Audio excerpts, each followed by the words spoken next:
நாட்டிலே எப்படிப்பட்ட நடைமுறை நடக்கும் என்றால், ஒவ்வொரு ஆண்டும் மே அல்லது ஜூன் மாதம் ஹஜ் யாத்திரைக்காக செல்லக்கூடிய பயணிகள் புறப்படுவார்கள். நாங்கள் அவர்களை ஒருங்கிணைத்து அழைத்து செல்வோம்.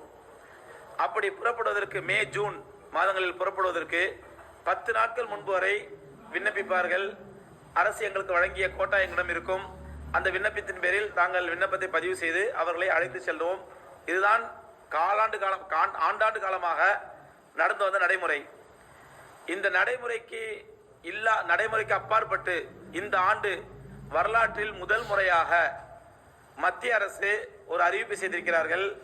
அதாவது ஹஜ் காலத்திற்கு சுமார் 5 மாதங்களுக்கு முன்பே, ஹஜ் காலம் என்பது மே ஜூன்ல, அதற்கு 5 மாதங்களுக்கு முன்பே, அதாவது வரக்கூடிய ஜனவரி 15ஆம் தேதிக்குள் இவ்வாண்டு ஹஜ் செய்யக்கூடிய அத்தனை யாத்ரீகர்களும் பதிவு செய்து முடித்து விட வேண்டும்.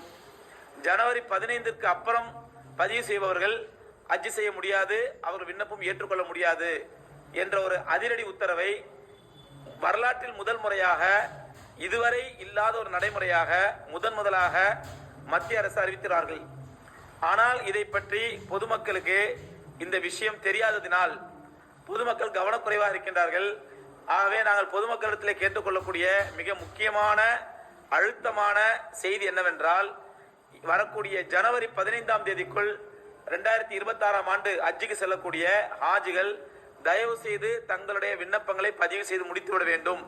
2026 ஜனவரி 15க்கு பிறகு வரும் எந்த விண்ணப்பமும் ஏற்றுக்கொள்ளப்படாது என்பதனால் தயவு செய்து இவ்வாண்டு ஹஜ்ஜுக்கு செல்லக்கூடிய யாத்ரீகர்கள் ஏமாற்றத்தை தவிர்க்க, அவர்கள் ஏமாந்து விடாமல் கவனமாக இருந்து ஜனவரி 15க்குள் தங்களுடைய ஹஜ் பதிவை முடித்துவிட வேண்டும் என்பது எங்களுடைய சங்கத்தின் சார்பாக நாங்கள் வைக்கக்கூடிய விழிப்புணர்வு கோரிக்கையாகும்.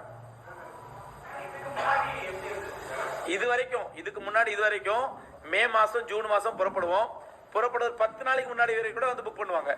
கடைசி நேரத்தை புக் பண்ணுவாங்க, நாங்க புக் பண்ணுவோம், அப்ளிகேஷன் கொடுப்போம், விண்ணப்பம் வாங்குவோம், நாங்க அழைத்து போயிடுவோம். இந்த ஆண்டு தான் வரலாற்றிலேயே முதல் முறையாக ஜனவரி 15 நியமிச்சிருக்கிறாங்க. போன வருஷம் அந்த பழைய நடைமுறை இருக்கு இல்லையா, பழைய நடைமுறையில வந்துட்டு ஹஜ்ஜுக்கு புறப்படைய கடைசி தேதி அனௌன்ஸ் பண்ணுவாங்க சவுதி கவர்மெண்ட். அதுக்கு 15 டேஸ் வரைக்கும் நாங்க வந்து புக்கிங் செய்யலாம். இப்போ சவுதி அரசாங்கமே இந்த கட்டளையை போட்டிருக்காங்க. பல லட்சம் ஆட்கள் வர்றதுனால ஒரு டைம் ஃப்ரேம் பண்ணிட்டாங்க. இனி வருங்காலங்களில் இந்த டைம் ஃப்ரேம் கண்டிப்பா இருக்கும். ஏன்னா போன வருஷத்துடைய அனுபவம் உங்களுக்கு எல்லாருக்கும் தெரிஞ்சிருக்கலாம். இந்தியாவில இருந்து பிரைவேட்ல போறவங்களுடைய 42,500 கோட்டா வந்து கம்மி பண்ணிட்டாங்க. காரணம் என்னன்னா, போன வருஷம் இந்த டைம் ஃப்ரேம் வந்து சவுதி கவர்மெண்ட் ஃபிக்ஸ் பண்ணது, சில நாடுகள் வந்து ஃபாலோ பண்ணல. அதனால 13 நாடுகளுக்கு வந்து கோட்டா குறைச்சிட்டனால இந்தியாவில இருந்து கடந்த வருடம் பிரைவேட் போல 10,000 பேர் மட்டும் தான் போக முடிஞ்சது. அதே தவறு இந்த வருஷம் நடக்கக்கூடாதுங்கிறதுக்காக நம்முடைய மத்திய அரசாங்கம் என்ன பண்ணியிருக்காங்கன்னா, அல்ஹம்துலில்லாஹ் சீக்கிரமாவே இதை முடிச்சிருங்க, அப்போ வந்து இந்த பிரச்சனை இருக்காது. சவுதி எங்களுக்கு கொடுத்துருக்க டெட்லைன் வந்து பிப்ரவரி 1ஆம் தேதிக்குள்ள நாங்க எல்லா அக்ரிமெண்ட் எல்லாமே சைன் பண்ணிடணும், கான்ட்ராக்ட் எல்லாம் முடிச்சிடணும்னு சொல்லியிருக்காங்க.